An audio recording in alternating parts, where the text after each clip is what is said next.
a leitura, nosso irmão Jaime irá trazer a mensagem de Deus. João?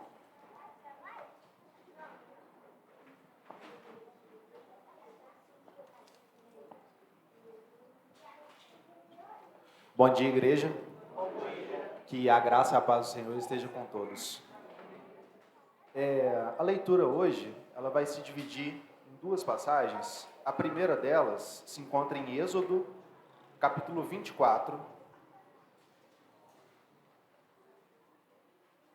Êxodo, capítulo 24, versículos 1 e 2.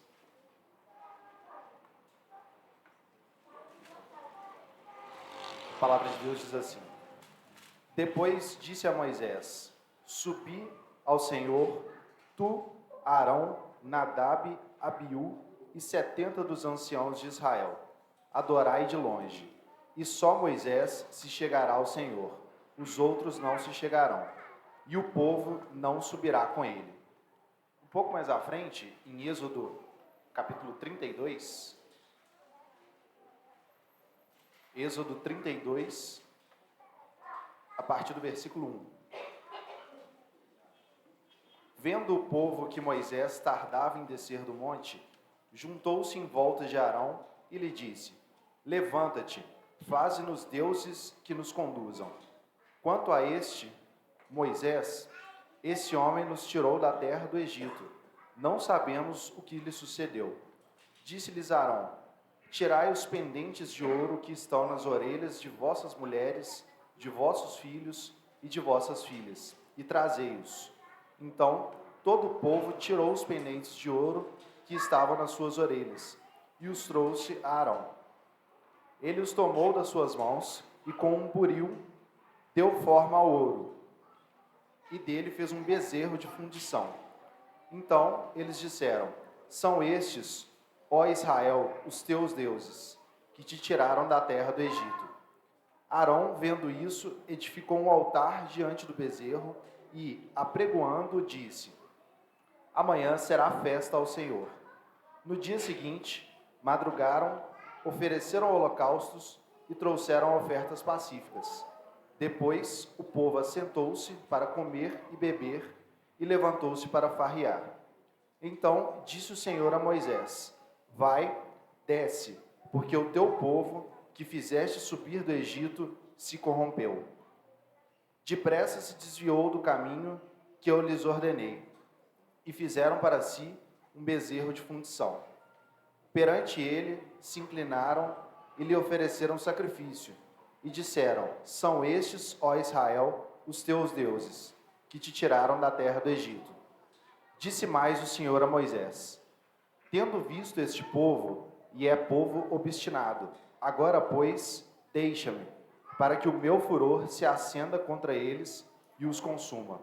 Então eu farei de ti uma grande nação. Palavra do Senhor.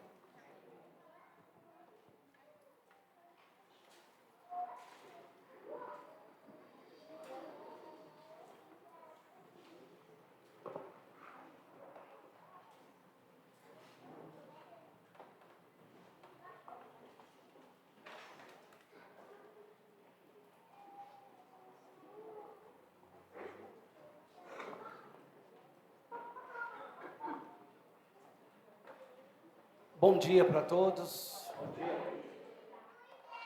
Quão encorajador é ver tantas pessoas aqui para nós juntos estarmos aprendendo sobre Deus para nossas vidas e deixando Ele nos guiar nesse mundo para que nós possamos chegar à vida eterna, chegar à imortalidade.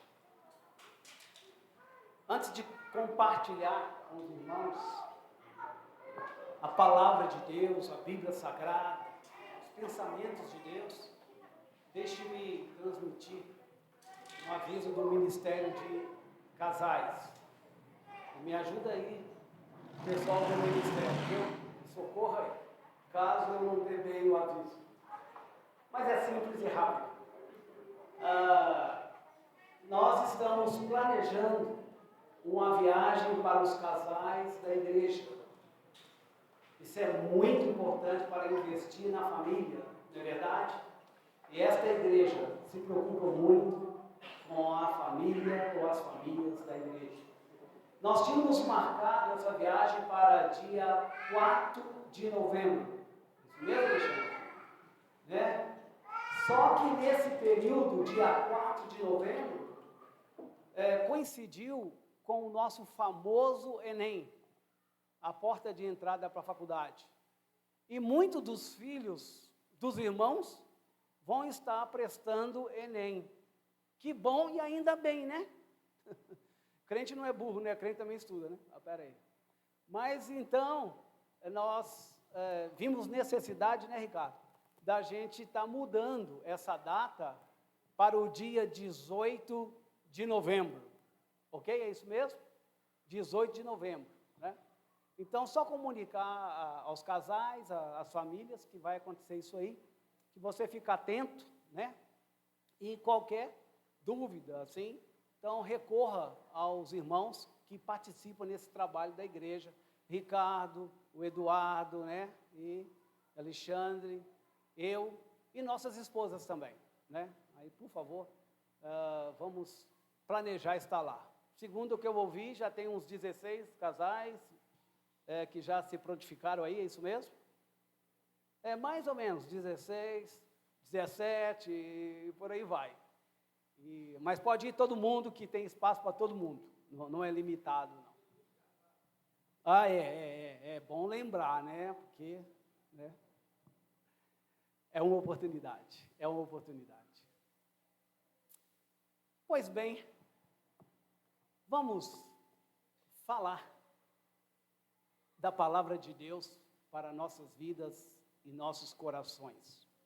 O assunto que Deus pôs no meu coração, para o seu coração, nesta manhã, está aí no nosso telão.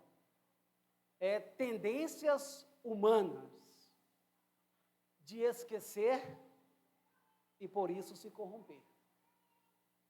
É uma tendência humana mesmo que a gente percebe, porque nós, seres humanos, somos seres de tendências, né? E essa tendência de esquecer, puxa vida, ainda mais com a idade chegando, aí que a gente esquece mesmo, né? E aí é o perigo da gente esquecer e se corromper. Romanos, capítulo 15, no verso 4, o Espírito Santo, ele inspirou o apóstolo Paulo a escrever essa carta, que é uma das mais difíceis da Bíblia, né? Mas estudando fica fácil. Tudo que você aprende fica fácil, né? Até você não aprender, é dificílimo, né? E a igreja estava lá na capital do Império Romano. Era Roma. Existia uma igreja de Jesus lá, na capital do Império, Roma. E ouça bem, entre outras coisas, o que o Espírito levou Paulo a falar com aquela igreja. Uma igreja bem parecida com a igreja de Jesus aqui no Alipo de Melo, né? Pois tudo quanto outrora foi escrito para o nosso ensino foi escrito, a fim de que, pela paciência e pela consolação das Escrituras, tenhamos esperança. Que versículo maravilhoso. Que palavra que Paulo levou para a igreja lá em Roma. Ele diz que tudo que outrora foi escrito, obviamente ele está falando do Velho Testamento. Tudo que foi escrito lá no Velho Testamento, para o nosso ensino foi escrito. Para que nós possamos desenvolver paciência, para que nós possamos receber a consolação que vem de Deus através das Escrituras sagradas, para que nós venhamos ter esperança.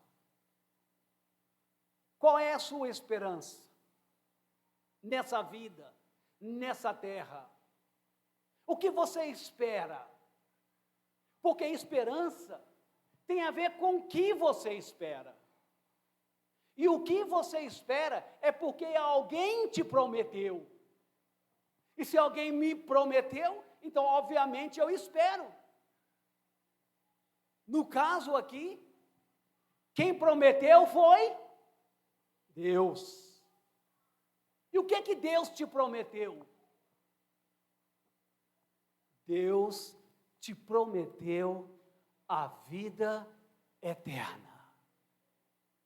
Deus está preparando um lugar para você e para mim, aonde não tem choro, aonde não tem dor, aonde não tem política negativa, aonde não tem essa sociedade que não está nem aí para Deus. Deus está preparando um lugar especial para você. E esse lugar é onde Deus vive. É o lugar onde você vai receber, não uma vidinha de 100 anos nessa terra. Poucos chegam aos 100 anos, não é verdade? Mas Deus tem toda uma eternidade para você, com o Espírito Santo, com Jesus, com os anjos, com os profetas, com os apóstolos e com todos os cristãos de todas as eras até o dia de hoje. Então, o Velho Testamento, ele foi escrito para a gente aprender tudo isso. Deus, ele tirou um povo, conhecido como os israelitas, ou o povo de Israel, ou judeus, como queira. Deus tirou esse povo de um tremendo buraco. Esse povo, eles foram escravizados pelos egípcios. E aí fica meio estranho a gente falar assim do povo de Israel, porque se tem alguém que é muito conhecido na Bíblia, quando se fala de Egito, é o José do Egito. Até deram um sobrenome para ele. Era só José, enquanto ele morava com os pais dele. Mas quando seus irmãos venderam-no para o Egito, ele ganhou o sobrenome José do Egito. Você conhece o José do Egito? Quem não conhece o José do Egito, não é verdade? E o quanto Deus usou aquele jovem que acabou casando no Egito e vivendo no Egito para abençoar o próprio Egito. Na verdade, Deus usou José para abençoar o mundo inteiro, porque houve uma fome lá, e todos que tinham que ir ao Egito para comprar comida de José, para que não morresse de fome. Foi uma fome terrível, e lá estava o servo de Deus alimentando o planeta Terra. Que coisa incrível, não? Pois é, mas depois o Egito sofreu uma invasão de uns povos chamado ou conhecido como os Ixos. Os Ixos não conheceram José, porque José já tinha morrido, e a invasão foi bem depois da era de José no Egito. E foi esse povo, os Ixos, que escravizaram o povo de Deus, o povo de Israel, e colocou esse povo para trabalhar para os egípcios, mais ou menos o que os Estados Unidos faz, né? Os imigrantes vão lá e fazem um serviço escravo. Alguém que é médico aqui, que é não sei o que aqui, chega nos Estados Unidos, é uma babysitter. E você faz um trabalho escravo lá nos Estados Unidos. É só para você ter uma semelhança, tá, gente? Hoje não existe isso, não. Então, lá estava o povo de Deus escravizado. E não era uma escravidão simples. Eles tinham que trabalhar debaixo de serviços forçados. Eles trabalhavam debaixo de chicote, produzindo para aquela grande nação, na verdade, aquele que estava se tornando um império mundial naquela época, antes de Cristo. E esse povo, ele sabia muito bem qual era a origem deles. Eles não eram egípcios, eles não eram ixos, eles eram os descendentes de Abraão, que Deus tinha feito uma promessa para esse homem, na verdade 3 promessas. Eu vou fazer de você, Abraão, deixa a sua casa, deixa a sua família, e eu vou dar a você vou fazer de você uma grande nação. Nasce Isaac, e de Isaac nasce uma grande nação. Deus também disse, eu vou dar para você e seus descendentes uma terra que mana leite e mel, a terra prometida. É aquela terra mesmo lá. E Deus disse para ele mais uma bênção. Em ti, Abraão, será bendita todas as famílias da terra. 3 bênçãos grandes. E essa última, como é que todas as famílias da terra são abençoadas? Através de Jesus Cristo. Toda a família. A sua família tem Jesus, então está abençoada. Porque a sua família tem salvação. Amém? Tem salvação. E esse povo, que sabia da sua origem, e eles sendo escravos lá no Egito, eles passaram a orar a Deus. Não apenas orar a Deus, eles passaram a clamar a Deus. Como você clama quando a situação está terrível na sua vida, na sua saúde, na sua família, na sua casa? Nós clamamos a Deus. Eles então clamaram a Deus. E Deus fez o quê? Ouviu. Como sempre ouve os nossos clamores. Ele fica em silêncio, mas não quer dizer que ele está surdo, que ele está indiferente. Deus ouve, porque a palavra de Deus assegura isso. 1 Pedro 4, versículo 12, a palavra do Senhor diz que os olhos do Senhor estão sobre todos os justos, e os seus ouvidos estão abertos às suas súplicas. Uma das razões, uma das motivações que eu tenho para orar ao Pai, é porque Ele disse que os ouvidos dele estão abertos às suas e às minhas súplicas. Eles suplicaram. Então Deus proveu para eles um libertador. Deus levantou um homem que pudesse ir até o Egito e livrar o seu povo, o povo de Israel, com mão forte, com mão poderosa, através de um homem. Deus sempre usa seres humanos para a sua obra, para o seu trabalho. Deus usa homens, Deus usa mulheres, Deus usa crianças, Deus usa quem Ele quiser, porque Ele é Deus. E Deus quer te usar, meu irmão. E Deus quer te usar, minha irmã. E você prontifique-se para que Ele te use. Na verdade, a carta do apóstolo Paulo à igreja lá em Roma, já falamos um pouco, no capítulo 12, versículo 1, está escrito lá, Paulo disse, rogo-vos, pois, irmãos. É parecido com, eu te imploro, meu irmão, que ofereça os seus corpos em sacrifício vivo, santo e agradável ao Senhor, que é o vosso culto racional. Então, nós precisamos nos oferecer a Deus para que Ele possa nos usar. Nessa manhã eu me ofereci a Deus e eu espero que Ele esteja me usando para tocar o seu coração, para tocar, para falar com você, através de um homem pecador que sou eu, fraco e humano como você mesmo, mas Deus sempre usa pessoas que estão dispostas a entregar-se a Ele. E Ele usou Moisés. E nós conhecemos bem sobre o Moisés. Quando fala do Egito, você lembra de José do Egito e de Moisés, o grande libertador físico do povo de Israel. E há um paralelo de Moisés com Jesus, que Jesus também é o grande libertador do mundo inteiro do pecado.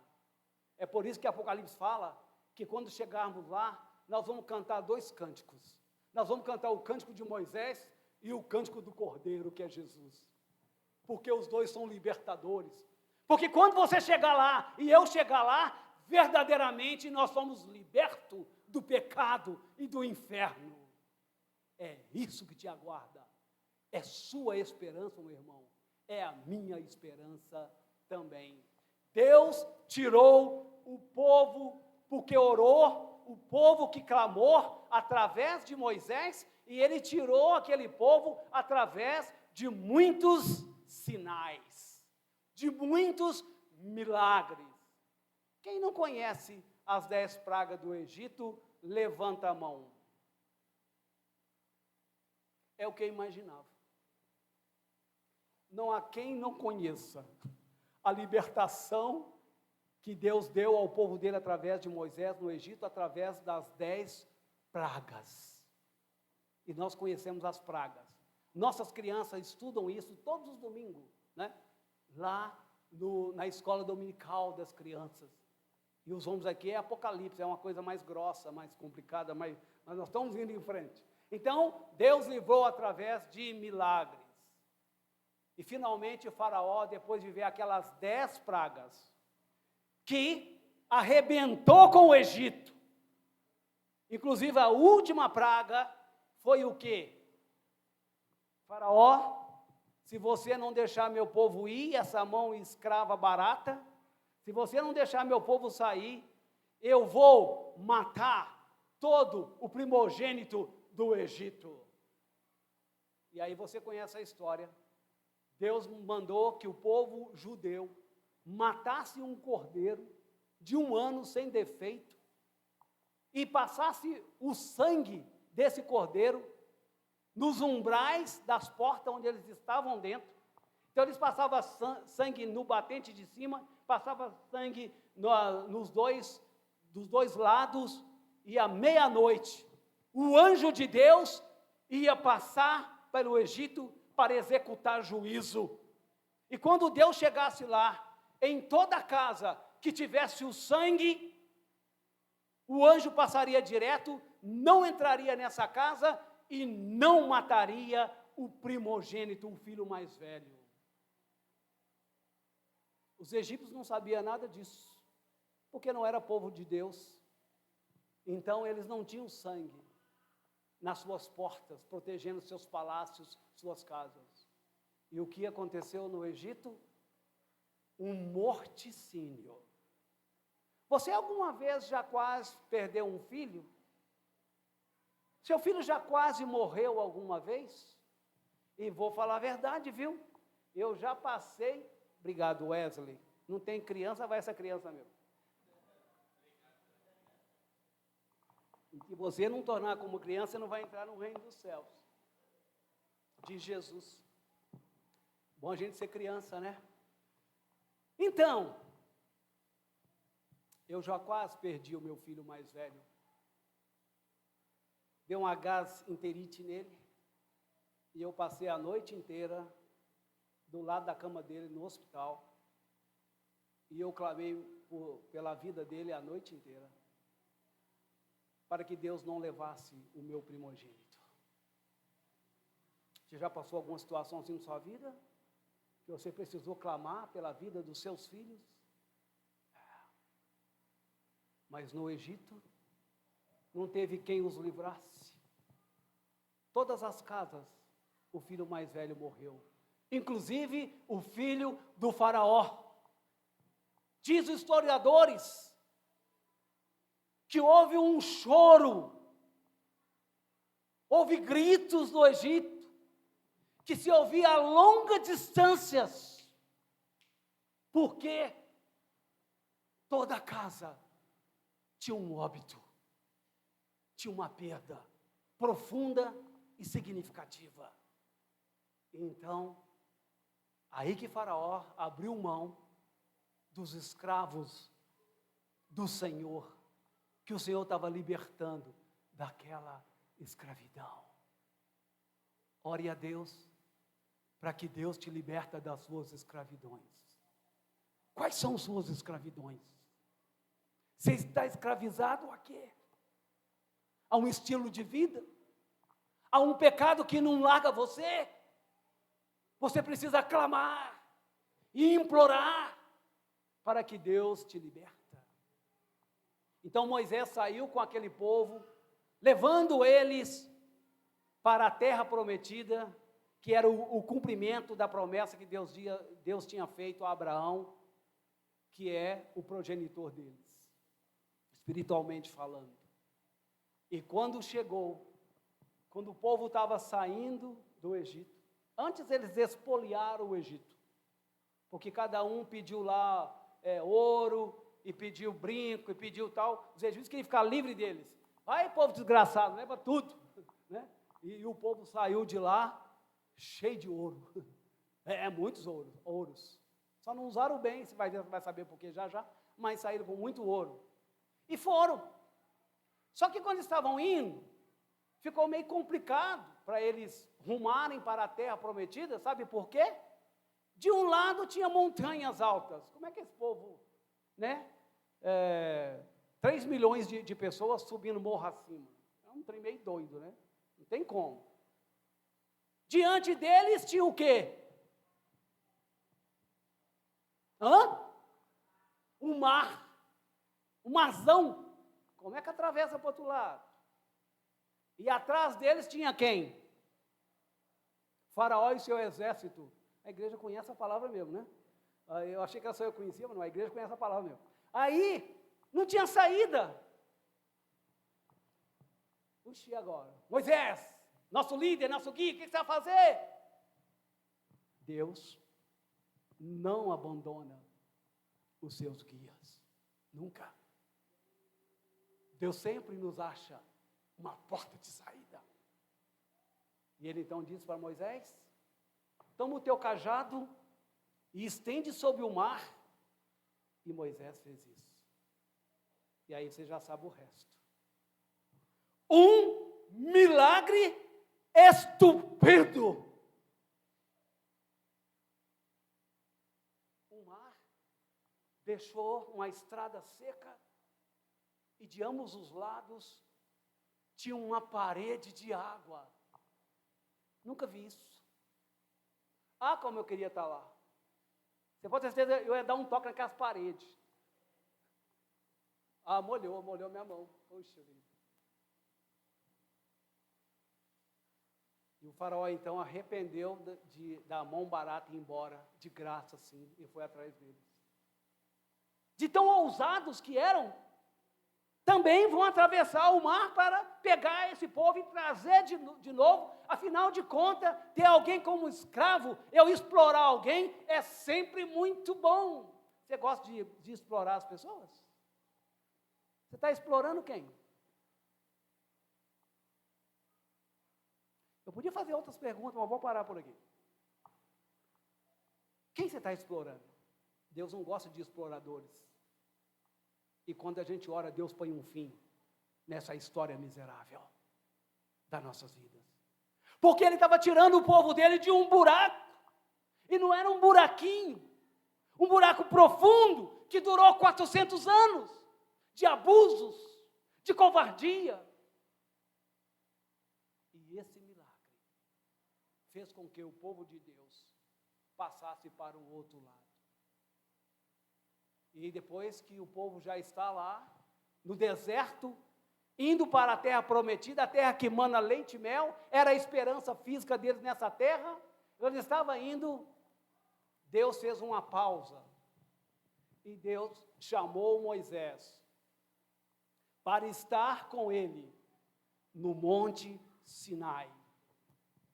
Porque lá no Monte Sinai, onde Moisés estaria com Deus, Deus agora daria as tábuas, os mandamentos, os ensinamentos para guiar o povo de Deus por toda a sua vida.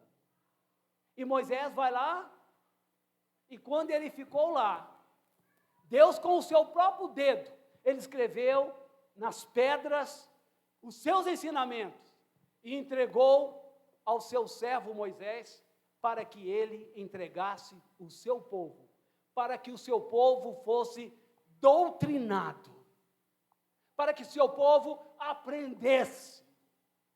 E até hoje, todos os domingos, nós estamos aqui, 8:45 da manhã, a criançada sobe e aprende a palavra de Deus, e os adultos aqui aprendem a palavra de Deus.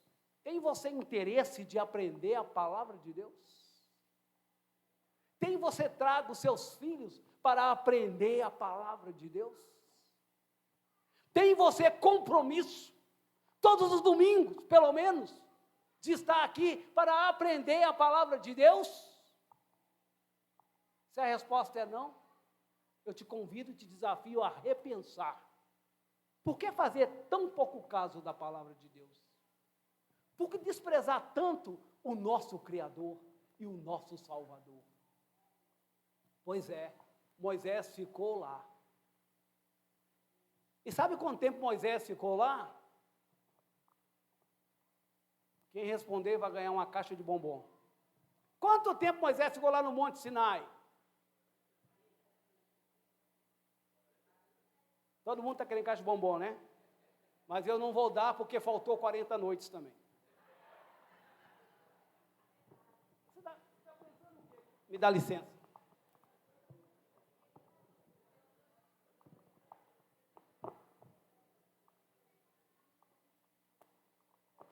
Estou sentindo calor. Eu cheguei aqui morrendo de frio. Verdade. Então, você não vai ganhar caixa de bombom. Tem que ser a resposta completa. 40 dias e 40 noites, que na verdade é 1 mês e 10 dias. E eu te pergunto, qual foi a última vez que você subiu a um monte com o único propósito de estar com Deus, para ouvir Deus falar com você, te orientar? Jaime, eu não preciso ir ao monte para Deus falar comigo, não. Eu tenho a Bíblia, eu leio lá em casa e fala comigo. Ah, você é sábio mesmo. Você tem lido a Bíblia todos os dias? Deus tem falado com você? Ou pega só os domingos, às pressas, e sai catando a Bíblia? Hoje é domingo. E segunda, e terça, e quarta, e quinta, e sexta, e sábado. Irmãos, é triste. Um pouco o caso que nós fazemos da palavra de Deus. É ou não? Sim ou não? É triste. Dói na alma. Eu preciso arrepender disso. Pois é, 40 dias, 40 noites. E o povão que ficou lá esperando, o povão que era escravo, que foi liberto, o povão que foi tirado de um buraco, sabe o que eles fizeram? Começaram a reclamar, murmurar, e eles falaram o seguinte: esse Moisés sumiu. Não sei nem o que aconteceu com Moisés. Ele só sabia que ele tinha ido ao monte. Moisés não foi em segredo, eles sabiam. Eles viram o monte, Sinai, todo vermelho assim, por causa da presença de Deus. Eles sabiam. Mas eles simplesmente falou: Moisés sumiu. Afinal de contas, 40 dias, 1 mês e 10 dias. Nossa, quem é que aguenta esperar tanto assim? Você gosta de esperar? Você aguenta esperar? Não, você não aguenta, eu também não aguento. É difícil esperar, né, irmão? Nossa, tanto esperar. E eles pegaram Arão, irmão de Moisés, e chegou para ele e falou assim: Arão, faz um Deus para nós, que nos leva até a terra prometida. Nós precisamos de um Deus que nos guia. E o Arão fez o quê? Pediu a eles, aos filhos deles, às filhas dele, todo mundo que trouxesse o ouro que eles tinham tirado do Egito, ganhado dos egípcios. E aí, o que o Arão fez? Nós sabemos na igreja. Arão fez um bezerro de ouro.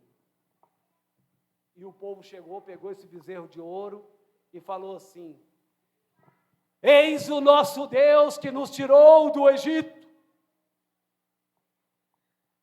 E começaram a confiar no bezerro de ouro, a adorar um bezerro de ouro, porque na cabeça deles foi o bezerro de ouro que libertou eles do Egito.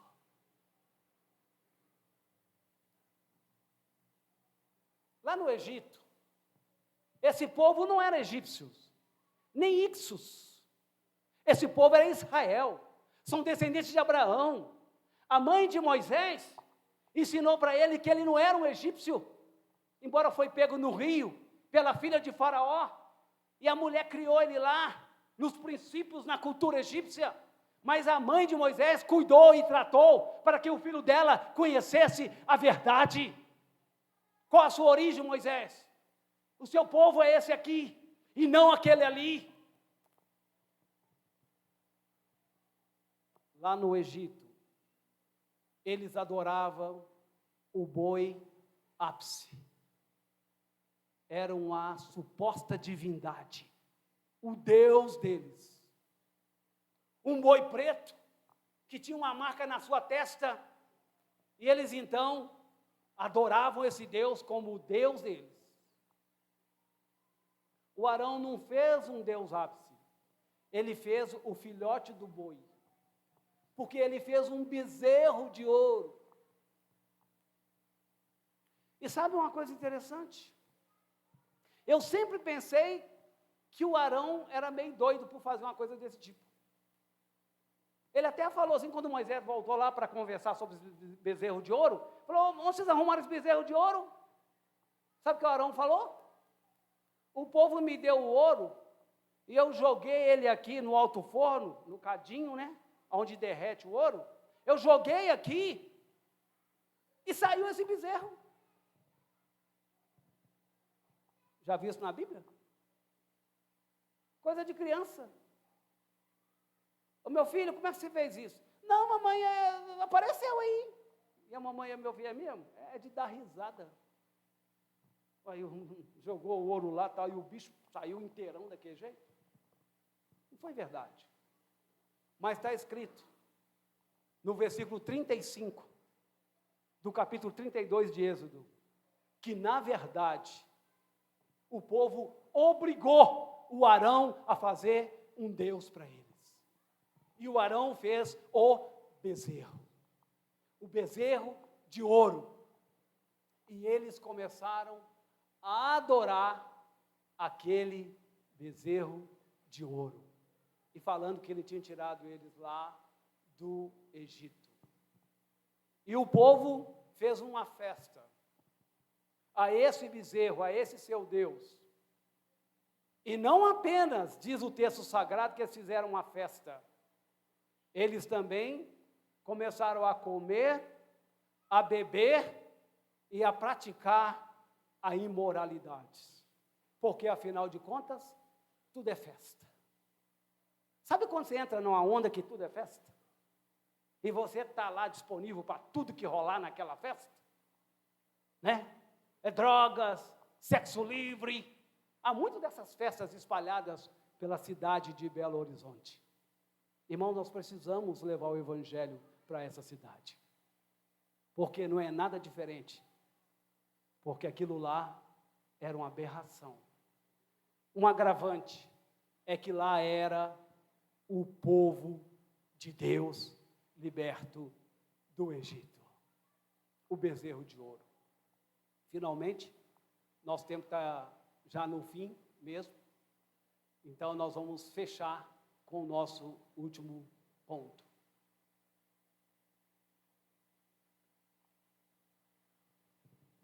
Deus também tirou você de um buraco, como Ele fez com o povo lá no Egito. Deus tirou você de um buraco E a minha pergunta é: você lembra quando você estava naquele buraco? E que Deus pegou você com mão poderosa e tirou você daquele buraco? Eu posso falar de mim. Você não me conhece tão bem quanto você pensa que me conhece. Um dia eu te conto a minha história. E eu vim de um buraco. De um buraco, de vez em quando eu lembro dele. Nossa, causa arrepios. Deus me tirou de um buraco. E eu entendi que Deus tira todos nós de um buraco. Porque não há nenhum de nós aqui nesse salão que já não se enfiou em buracos. E foi Deus que tirou você. Você estava perdido no pecado. Você e eu. E você estava indo para o inferno. Por isso que João Batista disse, quando ele viu Jesus chegando, o grande profeta, na verdade o último profeta do Velho Testamento, ele olhou para Jesus e disse: eis o Cordeiro de Deus que tira o pecado do mundo. E Jesus, até hoje, está tirando o pecado do mundo, inclusive o seu e o meu. Jesus tirou você da escravidão do pecado.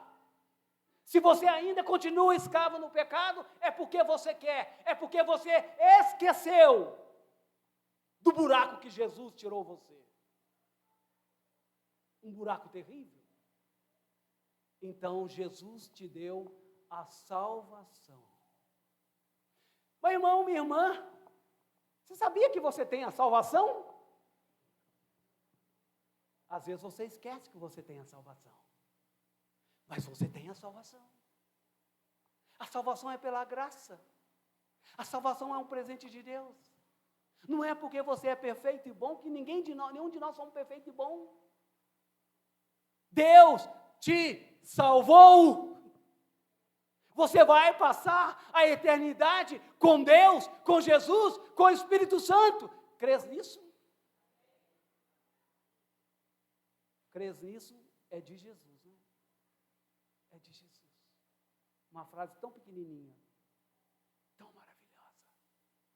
Creia, meu irmão. Creia, minha irmã. Creamos nós. Porque Deus tem a salvação da sua alma, uma vida eterna para te dar. E vale a pena você largar tudo para evitar o pecado. Deus te deu uma linda família. Deus te deu uma bela esposa. Deus te deu um marido bacana. Belo marido é meio difícil para mim falar, mas Deus te deu um esposo cristão, discípulo, homem honesto, sincero. Perfeito? Não.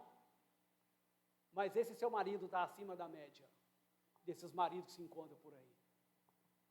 E sua esposa é uma donzela maravilhosa, que é comparado à igreja, que é a noiva de Cristo. O que você está fazendo com a sua esposa? Aquele que alcançou uma esposa, alcançou a benevolência, a bondade do Senhor. Amém, irmãos? Amém, homens? Sua esposa é uma bênção. Seus filhos é uma bênção. Lembra quando você não tinha esposa? Lembra quando você não tinha marido? Lembra quando você não tinha filho? E você está abençoado hoje. Porque Deus te deu uma família. Deus também te deu um bom emprego. Um emprego rentável. E desse emprego veio uma boa casa. E desse emprego veio um bom carro. Quem te deu o emprego? Ai de você, se você pensa que foi a sua sagacidade, que foi a sua inteligência, que foi a sua sabedoria.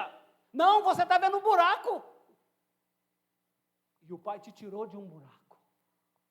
e Ele te deu um emprego de expressão, onde você está tranquilo para sustentar a sua família, carro e casas e tudo mais.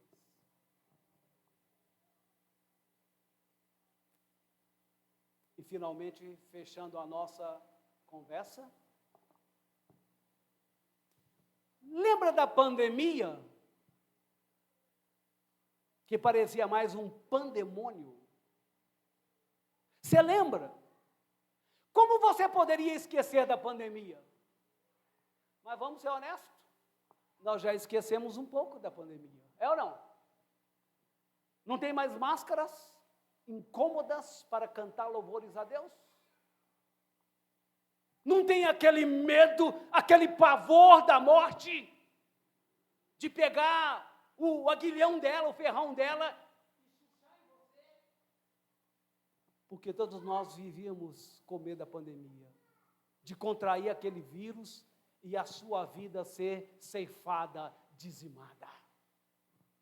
Quantas vidas se perderam? Quantas almas se perderam? Mas quantas foram salvas também? Porque na pandemia nós batizamos pessoas nessa igreja. E você lembra da pandemia? Sabe o que eu lembro? Eu tenho mais um minuto lá. Sabe o que eu lembro? Que a igreja, agora eu estou falando do Alípio de Melo, falando da igreja, falando de nós. Não estou falando mais do Egito. Eu estou falando de nós. E vou falar também dos coitados dos presbíteros. Nós sofremos uma pressão para voltar ao culto presencial. Sim ou não, presbíteros?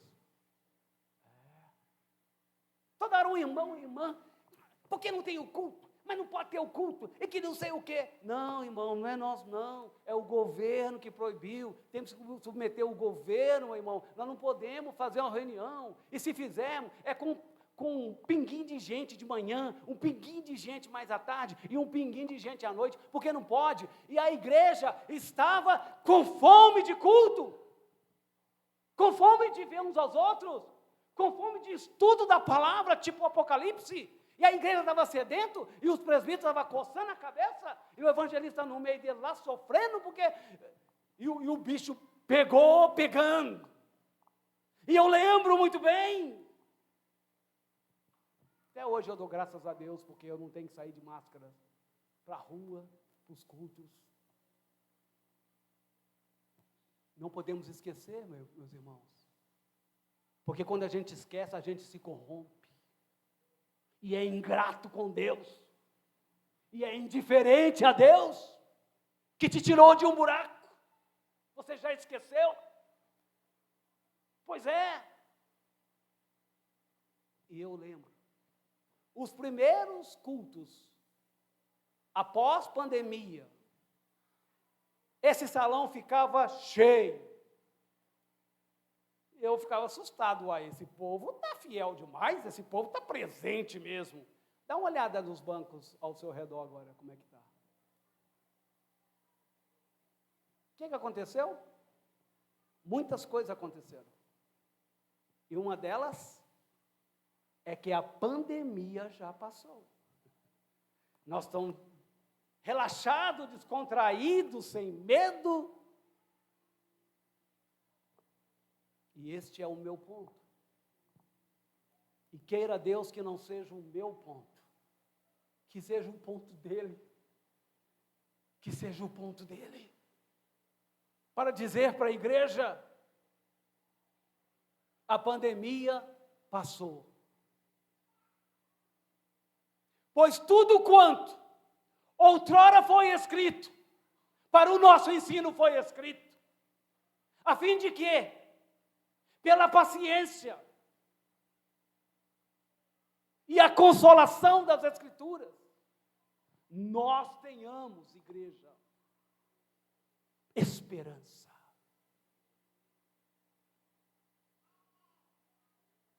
Amém, meu filho. Amém. Que Deus te abençoe. Então, igreja, ficamos de pé. na presença de Deus. E cantamos para Deus um cântico que vai te fazer lembrar de algumas coisas.